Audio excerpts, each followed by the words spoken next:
Hello everyone, म हजुरहरूकै nurse Amrita Regmi. म हजुरहरूलाई आज चाहिँ पानी खाने सही तरिका, कतिखेर खाने र दिनमा कति लिटर पानी खाने भन्ने बारेमा केही कुरा जानकारी दिउँ भनेर आइरहेकी छु। म चाहिँ आज हजुरहरूलाई चाहिँ पछाडिको ब्याकग्राउन्ड देखाइरहेकी छु है त। पानी खाने सही तरिका, हामीले चाहिँ बिहान उठ्ने बित्तिकै चाहिँ मनतातो 2 देखि 3 गिलास पानी खाली पेटमा खानुपर्छ, जसले गर्दा चाहिँ हाम्रो शरीरमा भएको ऊर्जालाई चाहिँ एक्टिभ गर्ने काम गर्छ है त। त्यसै गरी हामीले नुहाइसकेपछि 1 गिलास मनतातो पानी पिउनुपर्छ, जसले गर्दा चाहिँ हाम्रो ब्लड प्रेसर हाई हुन दिँदैन र प्रेसर हाई भएकोलाई पनि मेन्टेन गर्ने काम गर्दछ है।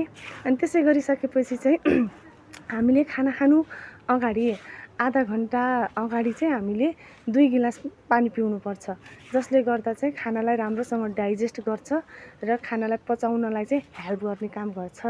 अनि त्यसै गरिसकेपछि चाहिँ हामीले चाहिँ सुत्नु अघि आधा घन्टा अगाडि चाहिँ हामीले आधा गिलास अथवा 1 गिलास पानी चाहिँ पिउनुपर्छ, जसले गर्दा चाहिँ हामीलाई हार्ट अट्याक हुनबाट चाहिँ बचाउँछ है साथीहरू। त्यस्तै गरी चाहिँ हामीले दिनमा 3 देखि 3.5 लिटर पानी पिउनुपर्छ हजुरहरूले चाहिँ जहिले पनि पानी पिउँदा चाहिँ बसेर पिउनु होला।